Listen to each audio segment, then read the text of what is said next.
It's so good to be here with you guys this morning. And if you're new, we're in the middle of a series called Life As.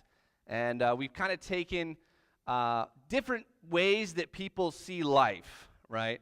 And we've kind of tried to tell the story of Scripture through that vein, if you will. So last week, Pastor Brad preached us. He used the story of Joseph. And he kind of had this thought of like, sometimes people see life as this mystery to be unraveled, right? And that there's all this like complex knot of events and things, and it's just this mystery, right? A couple weeks ago, Pastor Merrick from our Milton campus, he talked to us about Moses and about this destiny that it's like undeniable, man. I mean, Moses had a destiny that had to be fulfilled, and only God could do it. And so this week, we're going to discuss life as an adventure to be embraced. An adventure to be embraced. Adventure, yes. You can almost like smell it, right? I mean, that might be the vomit from, the kid in third period gym class from last week. But we won't talk about that. It smells exactly like adventure, okay? I love adventure. I'd like to think that I'm an adventurous person. I've gotten to do a few cool things. I've been to Vietnam. I've been to India. I've even been to Detroit, which is kind of adventurous. I've eaten bugs and snakes and alligator, and I've even eaten discount sushi from the gas station. True story. My wife wouldn't kiss me after that, by the way. I've come close to dying before. And mostly it was when I came home, I bought a new guitar amp, and I didn't tell my wife until I showed it to her, and the look in her eye, if looks could kill. But I don't know that I've ever really been on an adventure. I mean, when we think of adventure, like what do we think of? Is it like travel? Like oftentimes I think we think of travel, going somewhere. Is it, that we accomplish a task that's really difficult, like my team, won the tournament. That's kind of an adventure of sorts. Maybe it's just, finding yourself in a place where you're in danger. That can kind of be adventurous, but none of those words really, really captivate entirely this idea of adventure. And, travel in and of itself, getting on a plane isn't really that adventurous, The destination might be, and just because something's difficult doesn't really mean that it's truly an adventure. I mean, has anyone ever tried to put kids' car seats in a car? I mean, it's like, can they make it any more difficult, right? Danger might kind of come close to the mark. I think there's this aspect of risk that needs to be a part of it. But danger in and of itself is kind of why those guys climb up the sky. Have you seen these YouTube videos where these guys climb these like giant skyscrapers and then like hang off with one hand? And every time I read like a story about one of them dying, I'm kind of like, that's sad. But I mean, come on, that's really dumb. You shouldn't do that. Not advisable. So danger in and of itself isn't really adventurous. It might describe aspects of adventure, but there's an X factor, a secret sauce, if you will, for adventure. And I'm going to propose to you this morning that secret sauce that secret element is purpose, okay? Embracing purpose beyond the experience is what compels us to take the risks, right? To go on that trip, right? And experience new things, or to take this difficult task and like get over the obstacle that's in front of us, or even to risk our lives to better our fellow man or our families or even ourselves.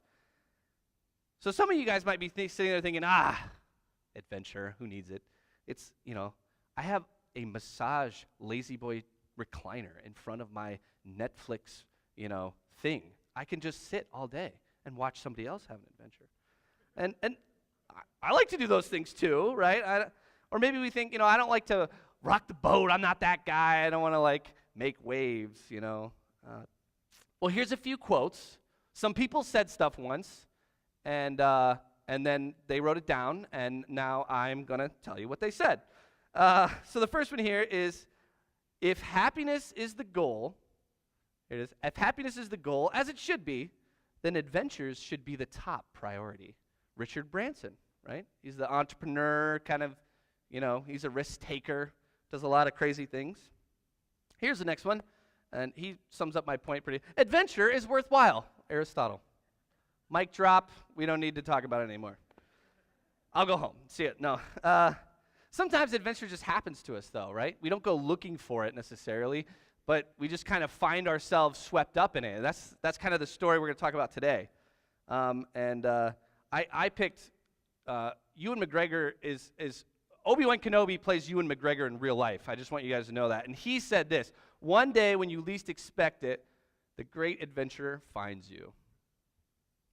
I get that Obi-Wan Kenobi's fake. Okay, I just want to clear that up. Last one here: fill your life with adventures, not things. Have stories to tell, not stuff to show. And unknown, that was an unknown author. So today we're going to be talking about the adventure of life, and we're actually going to be talking through the story, the eyes, and experiences of a woman, a young woman, a strong, brave, caring young lady who takes upon herself this great quest for the preservation of her and her family and for her people. Any guesses? Drum roll. We're going to be discussing the story of Esther this morning. Anybody guess it? No. So Esther is a captivating story. We have a lot of story to tell today, so hopefully you have your imagination caps on today. But it is like the juiciest, most dramatic story in the whole Bible. I strongly urge you to take 20 minutes today even and just read it. It reads like a novel. It's really awesome.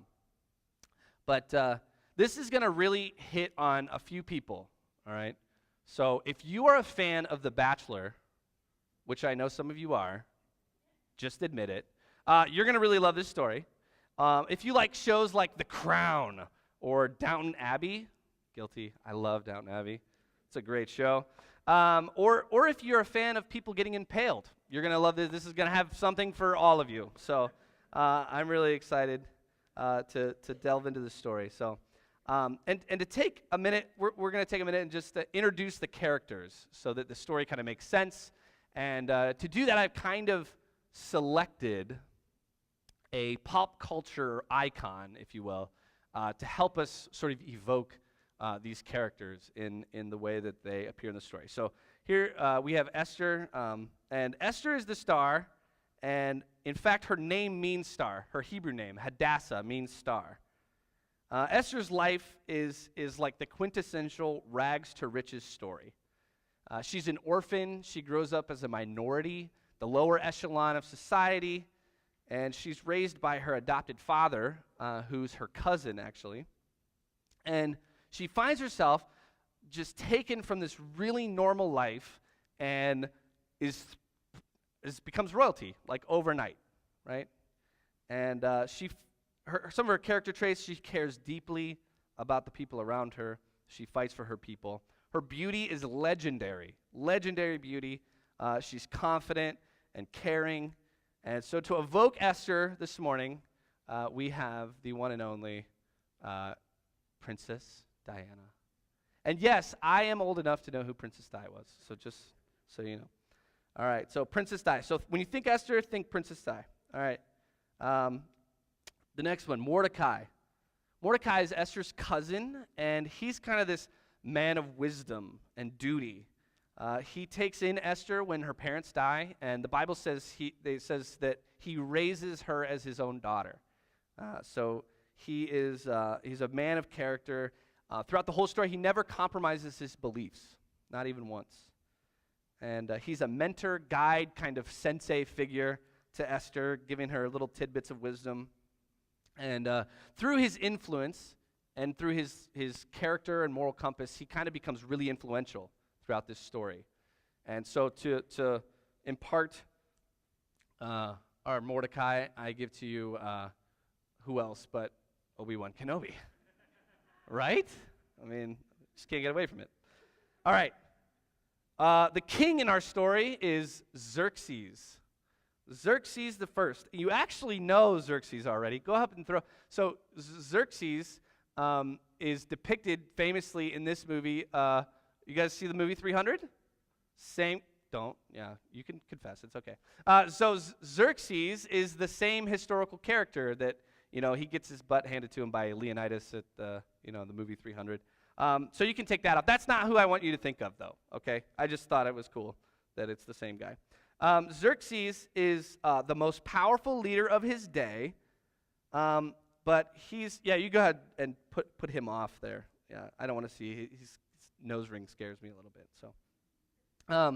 So Xerxes is the most powerful world leader of his day, but he's self-obsessed.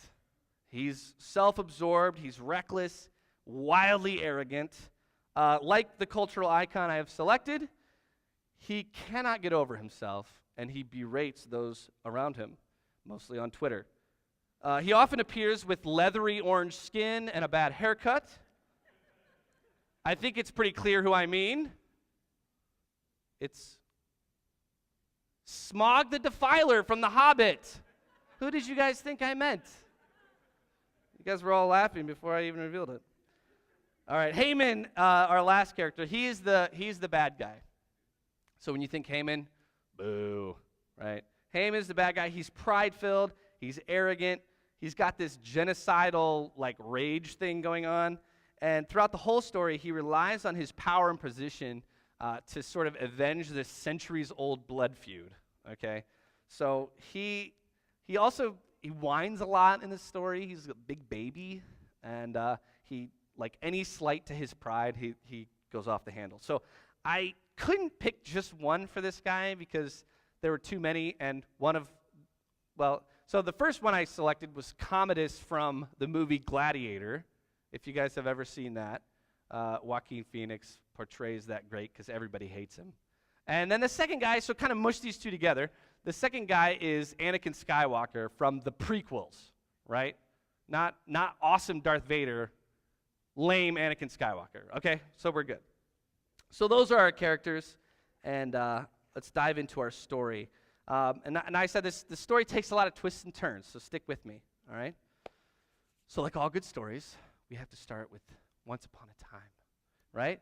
Once upon a time, King Xerxes was king in Persia, and his empire was huge, it's massive. It stretched all the way from India to North Africa, right? So the Persian Empire was massive.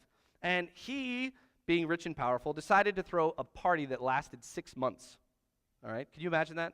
I would be I have to take a nap after having dinner with our friends, I'm I want to go to bed.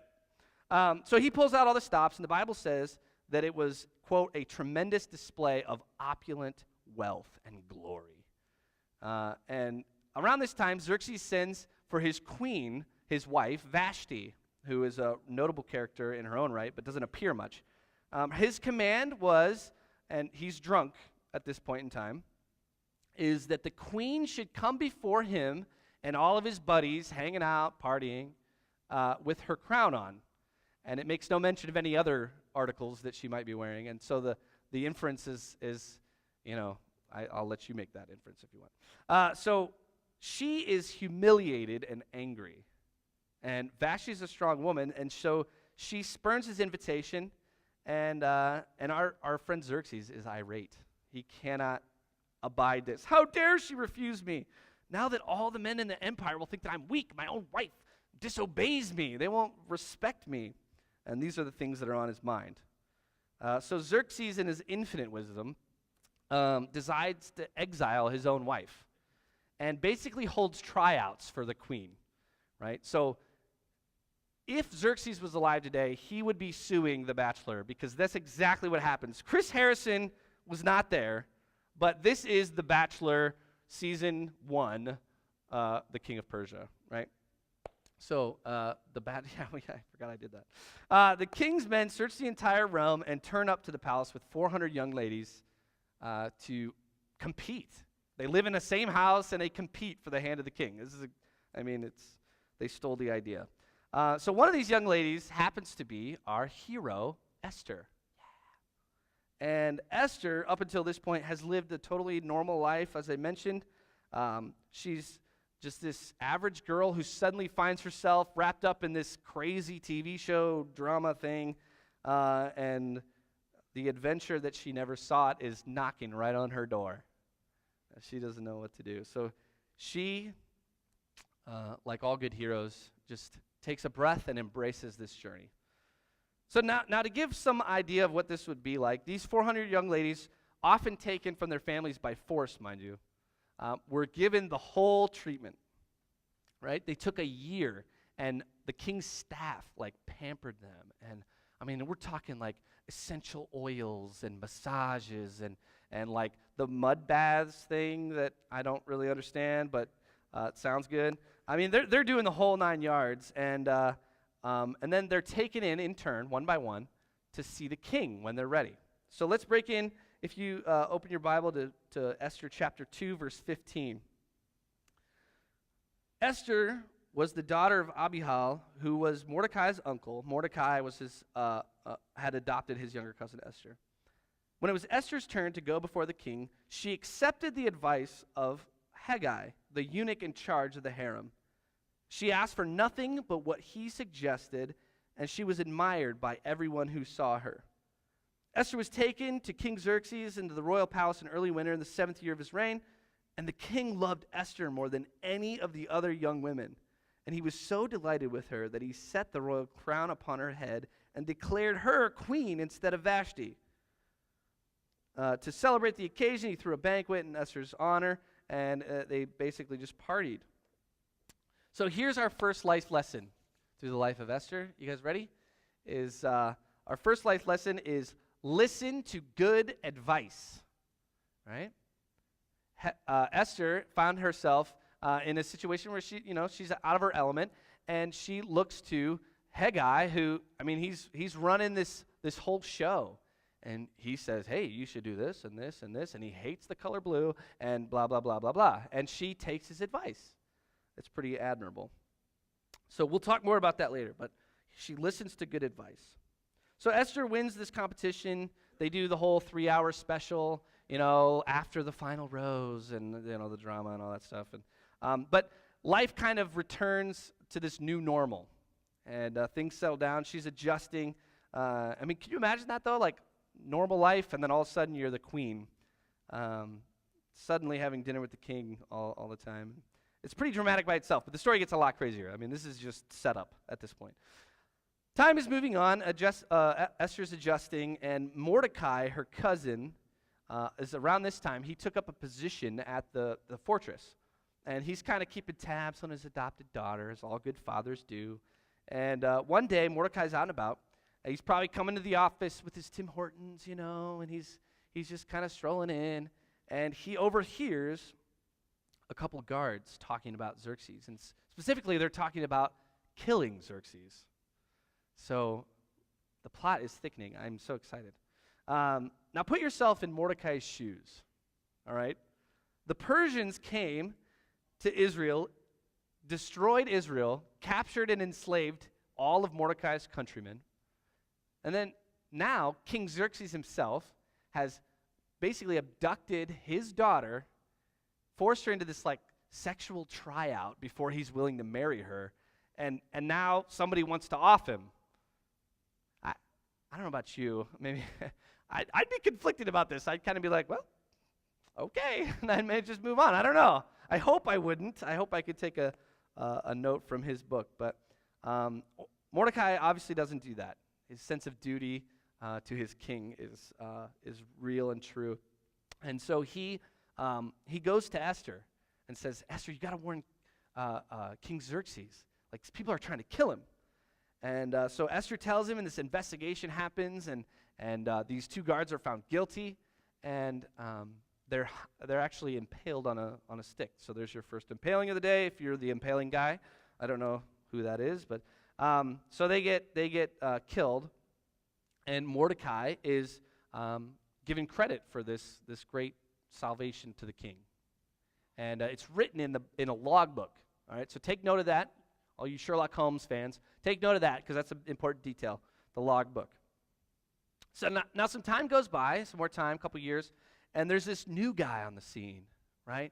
He's this new prime minister. His name's Haman, and he's like the right-hand man to the king, and he has got all the things that we love to hate, right? He's ambitious, he's arrogant, he's easily offended, and he likes to walk around and literally have people bow down to him when he walks by. In fact, everyone in the country does bow down to him except for one guy in the whole kingdom, and that's Mordecai, the Jew. Mordecai isn't having it. This drives him nuts. Like all insecure males with power and not a lot of common sense, this slight to his pride is just too much. And Haman begins to develop this plan to kill Mordecai in all of the Jews, not just him, all of them in the whole kingdom, the whole realm. Remember, India to Africa, right? A lot of people. Haman comes from, just to set this up, Haman comes from a Canaanite background. So if you know the stories of the Bible, the Canaanite people are kind of the traditional enemies of God's people. And, the people of God, the promised land was Canaanite, and they had to go through and conquer all those cities. So there's a lot of bad blood between these two guys. And even though it was hundreds of years ago, Haman is bent on ending the Jewish people's lives. So after lots of brooding and plotting, and I always imagine him in like a lair. I don't know why, but every good villain has a lair, right? So Haman, literally, he rolls dice. They're called the pure, and that's important. He rolls dice to see when the opportune time. He's like seeking the fates, like to see when should I strike against my enemy. And he sets a date, and he's going to destroy the Jews. So let's read how Haman's plot unfolds. In chapter 3, verses 8 through 11, it says this: Then Haman approached King Xerxes and said, "There's a certain race of people scattered through all the provinces of your empire who keep to themselves and everyone else separate." Right? Their laws are different from yours, and their people are different from yours, and they refuse to obey your laws. So, and look how crafty he is. Even though it's Haman's enemy, he's turning the king's heart against him too.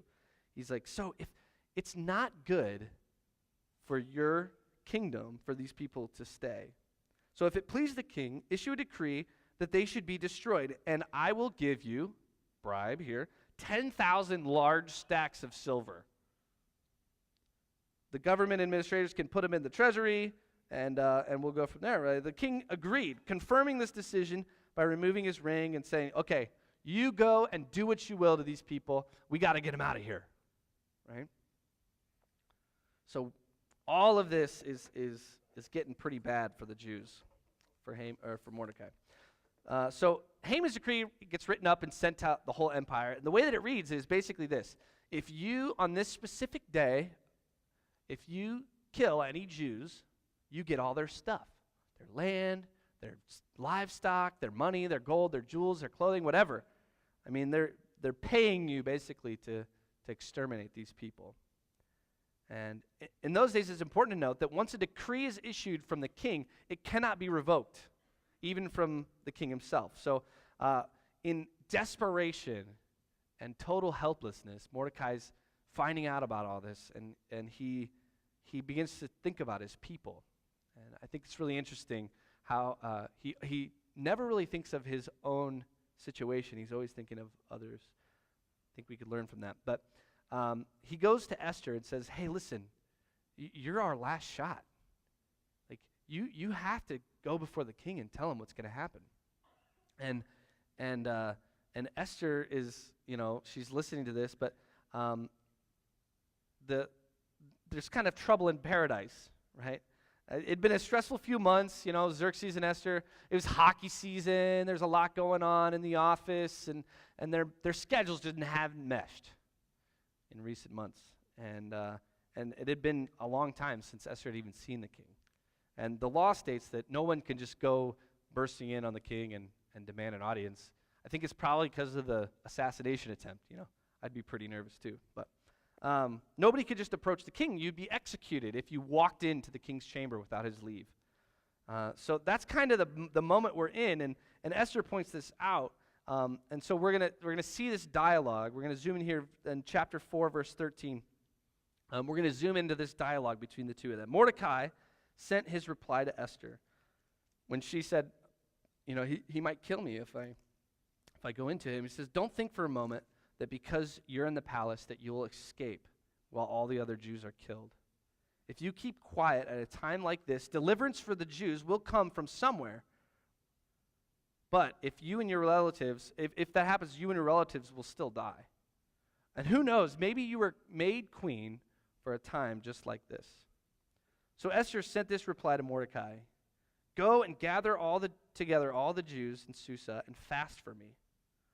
Do not eat or drink for 3 days and 3 nights. My maids and I will do the same. And then, though it is against the law, check the bravery here, though it is against the law, I will go in and see the king. And if I must die, I'll die. Whew. Here's our lesson number 2. Be brave, right? Be brave.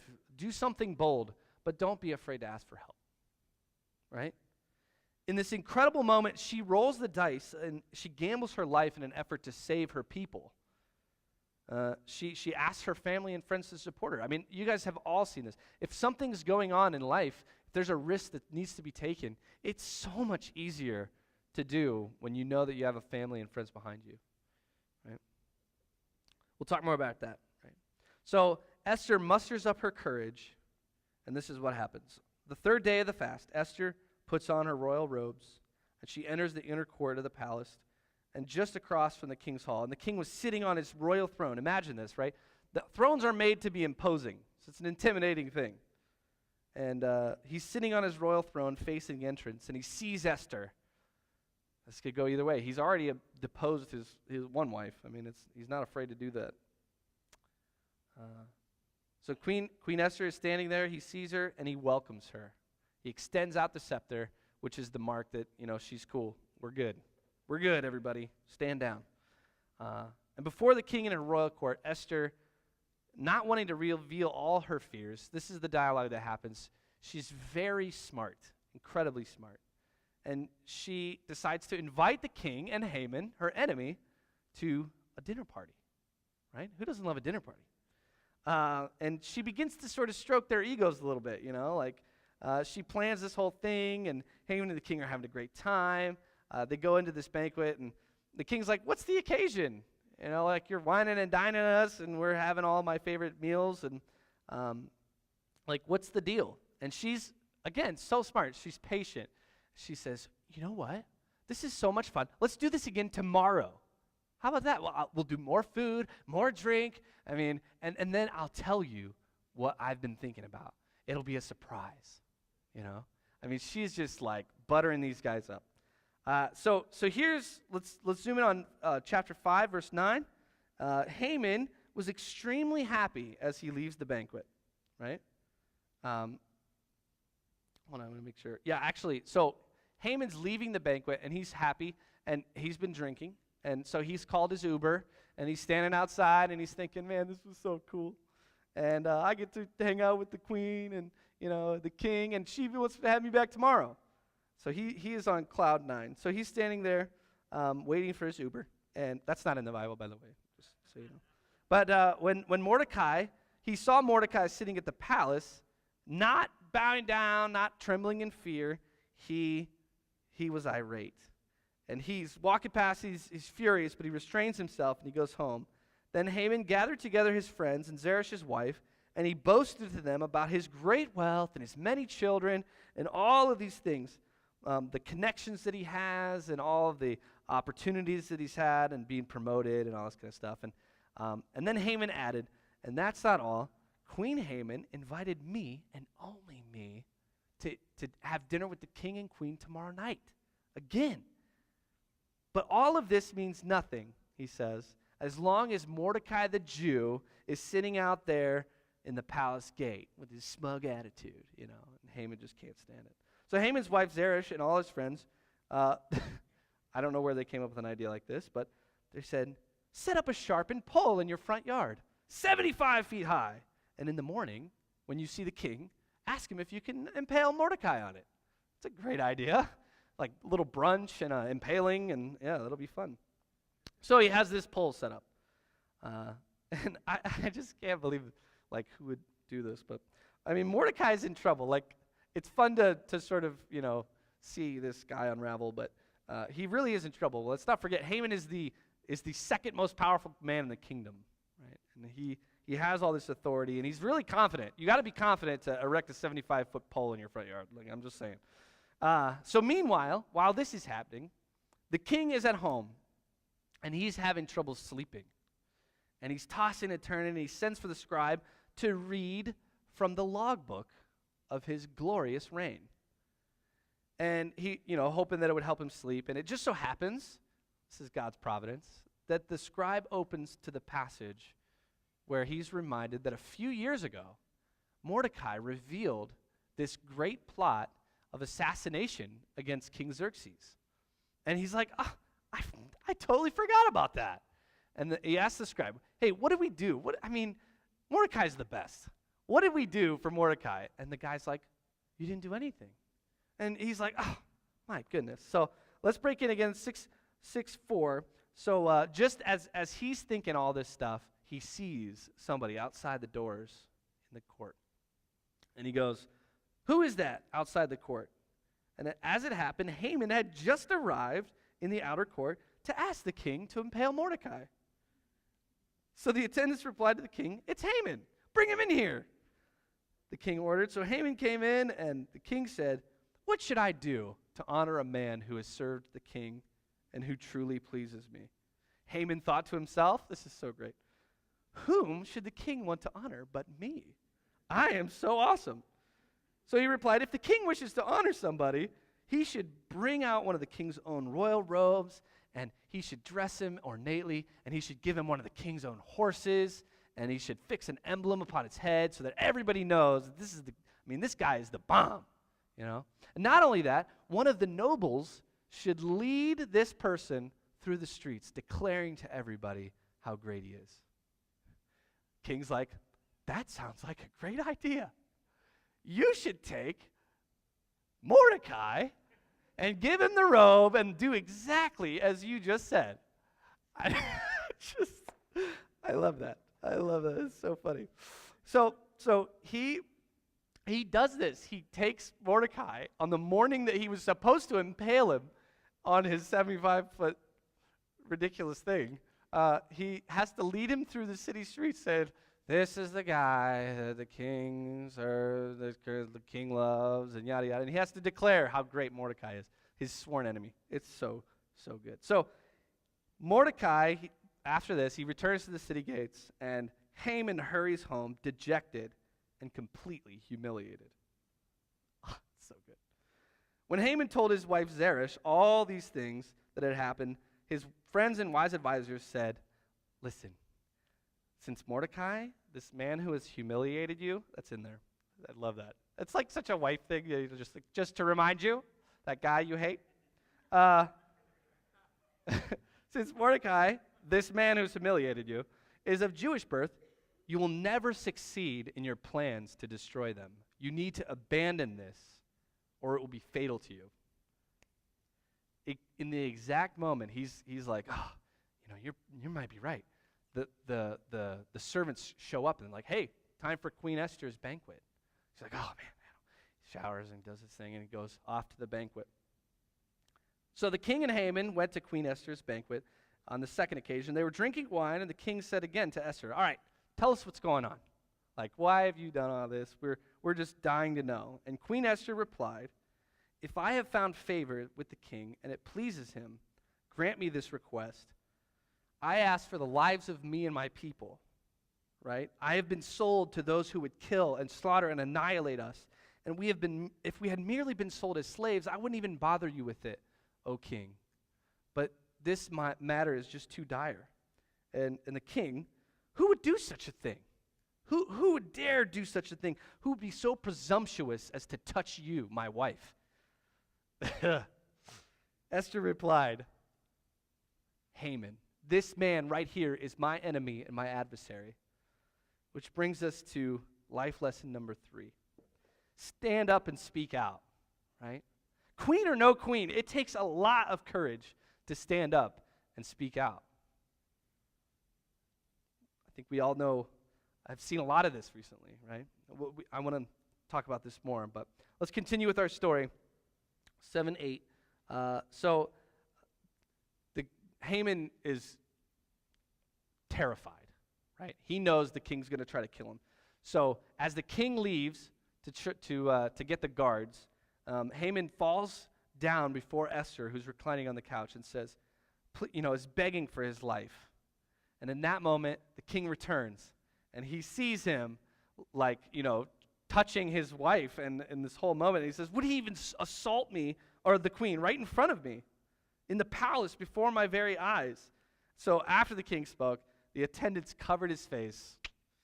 They took him outside, and one of Xerxes' eunuchs, this is great, he goes, Your Excellency, Haman actually just recently and conveniently erected this 75-foot pole in his front yard.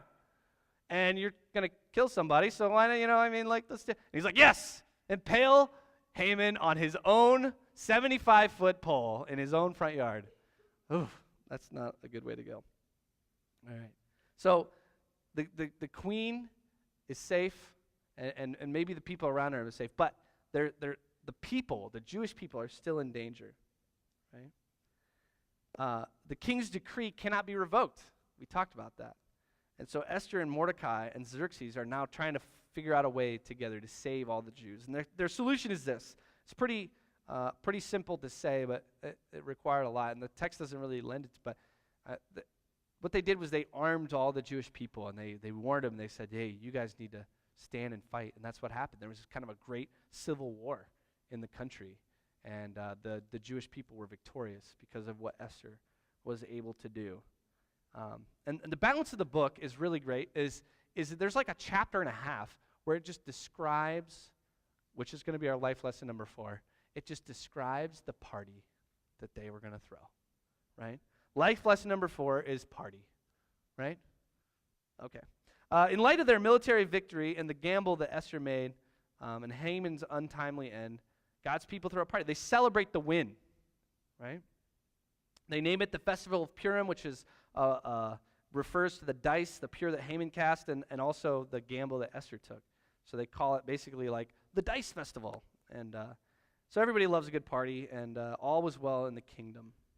And this is where they lived happily ever after. Life is an adventure to be embraced. Esther's life shows us that indeed, this life is an adventure, right? And we can run from it, or we can embrace it. That's kind of the options that are before us. Esther teaches us that in life, we need to take advice that's offered to us. Esther shows really incredible humility in the way that she doesn't try to impose her own will. She goes with what wise people are telling her. Both Mordecai, both Haggai, others. She listens to good advice, and I could really learn from that. Esther's life shows us to be brave in the face of danger.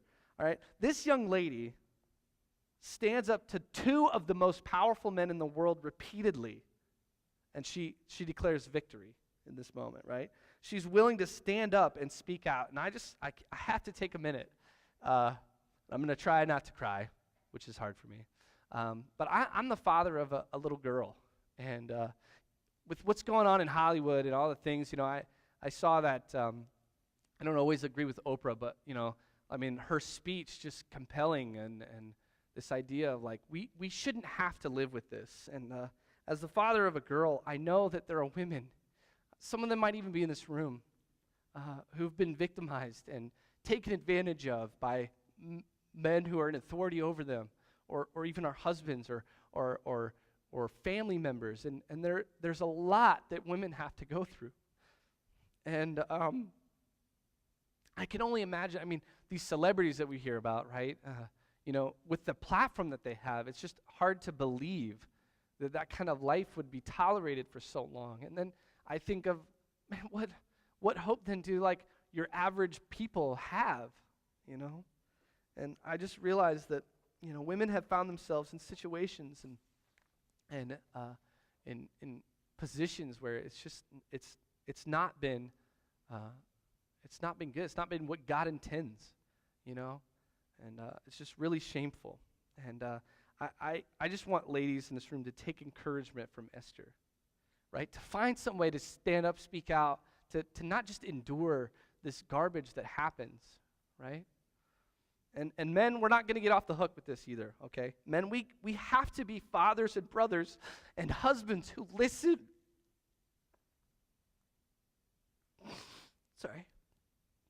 Who listen when our wives are telling us about stuff, our daughters, and we need to read between the lines when your wife comes home after work and she's complaining about that jerk who just keeps making comments or pushes the boundaries. We have to pay attention to that stuff. It's not just complaining. We have to be men of character who take our egos and just put them in the garbage can where they belong. Pride aside, and we need to champion these women around us who are strong. And here's what's great is that it's not because the women can't do it themselves. Like, I have full faith in you ladies, but it's because they shouldn't have to. God calls us to more than that. He calls us to step up and to make a stand for what's right. Just like Mordecai did. Like, guys, let's be the Mordecai in our families. All right, let's remember that in life, the next one here, there are always tragedies, right? This story ends with a lesson, when it comes to fighting, fight and fight hard. And when you win some, celebrate. Throw a party. When's the last time that you threw I just landed the most awesome client in the universe, and I'm having a party tonight, and all my friends are coming? Like, we don't do that. We do okay, it's my birthday, and so I'm going to go to the store and buy a cake, and yay, right? Like, we could do better than that, right? Find things in life to celebrate. It makes all the other stuff so much easier to deal with if you can just enjoy yourself and what God has given to us. All right. Listen, before we dismiss this morning, in a moment I'm gonna have the band come up, and I just want to say a few things that God doesn't call us for a life of. He doesn't call us to this life of comfort and ease, right? He calls us to an adventure with all the trappings of that. The danger, the risk, the hard times, the good, all of it. That's what he calls us to.